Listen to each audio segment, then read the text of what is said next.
When the year 2024 started, I made a personal goal for myself to release one YouTube video every single week for the entirety of 2024. I really thought I could do this, but it's proving to be very difficult, and although I haven't missed a week yet, many weeks have been so busy that I find myself trying to cram a video in at the very last second. So I thought it would be interesting to share with you a little bit about my journey as a videographer, to talk to you a little bit about what's going on in my life right now and why it is so hard for me to find time to make a YouTube video. If you don't know much about my story of how I got here, when I was in college, in undergrad and in grad school, my main goal was to win a job in something like the Chicago Symphony or the Boston Symphony or the New York Philharmonic. To think of having a job in an orchestra like that was a dream for me. To be able to play the best repertoire in great halls with a great orchestra just seemed amazing. For many reasons, and not through a lack of effort, I have not achieved that particular goal. Yes, I have a great job with great colleagues, but I haven't achieved that specific goal with those specific orchestras, and probably at this point in my life, I'm not going to, and that's okay. I've always gotten the sense that musicians can get into this trap of feeling like you have made this decision to become a professional musician, and now you have to become that or you're a failure. I know people in other career paths that have had many different jobs. Some of them are fulfilling, some of them aren't, but they don't seem to have this attitude that once I've got this one job, I have to stay at that job, or I have to move up in exactly the same career path, or everything is just horrible and ruined. This is now my 10th year performing with the Alabama Symphony Orchestra. I feel like I've gotten a lot better as a principal trumpet player. I feel like I'm a better leader. I feel I'm making the most compelling music that I've ever made in my life. And overall, I have a high degree of confidence that I can do my job at a high level. The problem for me is that COVID turned everything upside down. And I know a lot of people struggled during that time because they didn't have anything to prepare for and they were missing performances, but I practiced about as much as I've ever practiced in my life during that time, and I found myself not missing performing as much as I thought I would. Another thing that happened during COVID is what you are experiencing right now. I started a YouTube channel. My desire to start this channel was born from wanting to just share my thoughts about the trumpet and to share with you things I'm working on and to share what I've been learning in my own practice. But something funny kind of happened.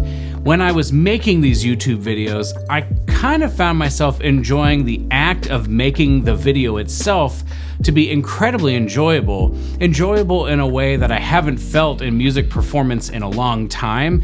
And so I was really interested to see where else this newfound love for videography could take me. During the pandemic, the musicians of the Alabama Symphony Orchestra began to post things on social media, Instagram and on Facebook, and we started a newsletter, and I can leave links to all of those things down below in the description if you want to check them out. But we started posting things about us and our stories and things to help people get to know us a little bit more deeply. And as part of that, I got to produce some interview videos with 2 camera angles, and I was interviewing the musicians in our group to be able to tell some aspect of their life story. I found myself really falling in love with the nitty-gritty of the process, where to set up the lights, where to put the cameras, how to frame them, how to ask the right interview questions, how to make somebody comfortable and be able to just share without worrying about the camera, and how to edit it all together so it's a cohesive story that people can understand.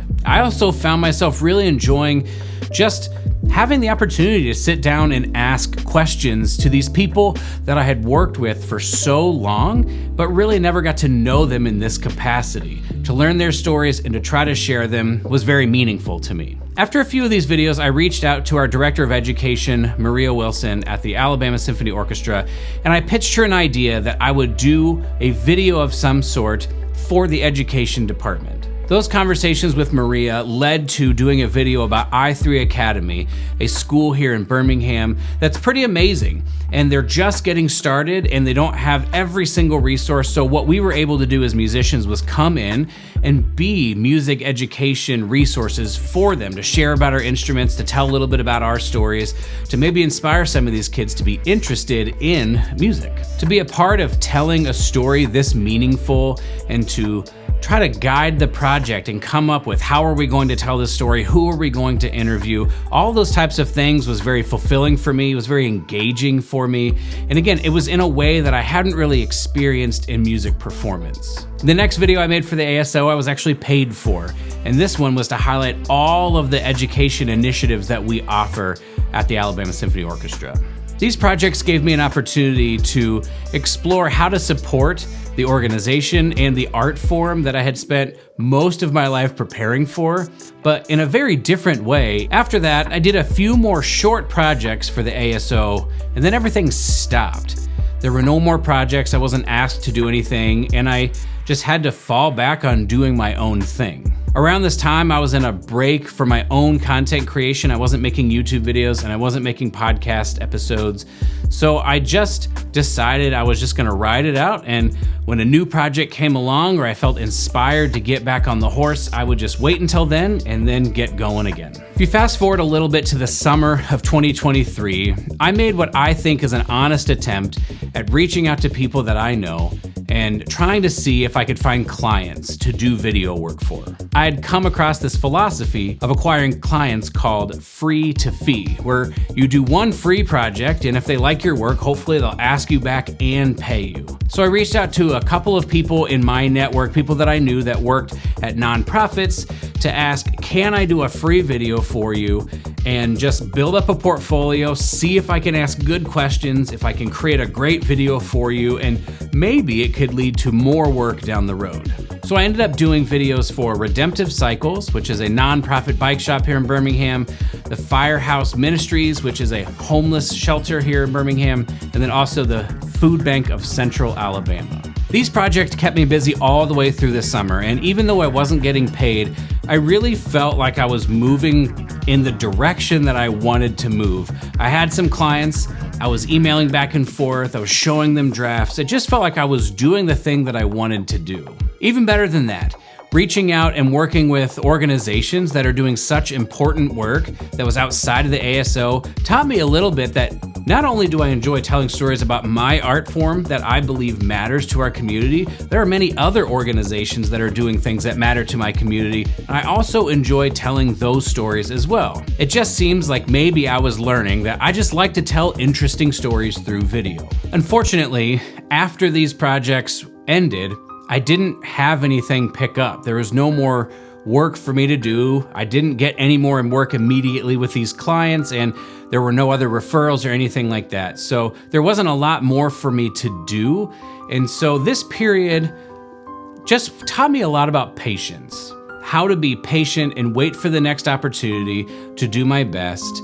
Anything that you pursue in life and you want to get to a certain level is just gonna require patience. It takes time for these things to grow, and trying to be in a hurry is not going to speed up the process any more than not hurrying and just doing great work. Eventually, a few months ago, through a referral of a friend of mine, I got some actual paid work from a client that I didn't know, and I got this real opportunity to step up and try to be a real videographer and show people that I can do this. It was such a cool opportunity, and I've learned a lot, and that particular individual has told me that we want to keep working together, and we have worked together. And so it just really felt like, even though it's very, very little, it was sort of the beginnings of what could be an actual videography career.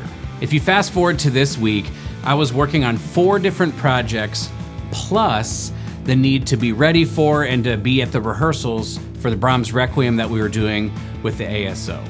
I spent one morning shooting interviews and B-roll for one of the clients that I have. I spent some time working on editing an auction, trying to make it as exciting and as interesting as possible for a different client. I spent a lot of time finishing up a video that I'm doing with the ASO over a massive community event we did back in February.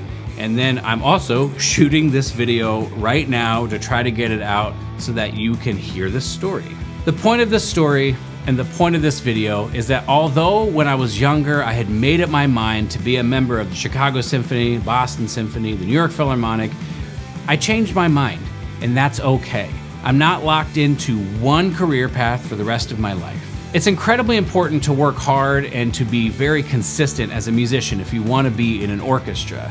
But it's also okay if you spend a lot of time working hard for that thing, and then at some point you change your mind and you want to work hard at something else, having a family that I love, being in a house that I like, being in a city that I enjoy living in. These are all factors for me now. And when I'm thinking about what my career would look like moving forward, I'd like to find something that I can have here in Birmingham that would fulfill me, that would be able to help me provide for my family. These things are meaningful to me now in ways that I just couldn't have imagined when I was younger. Long story short, I believe music doesn't have to be everything for every musician. It's okay for it to be a meaningful part of your life and to do other things as well. Being creative doesn't have to stop with music. I hope this story helps you understand a little bit of where I'm coming from. I really appreciate you listening.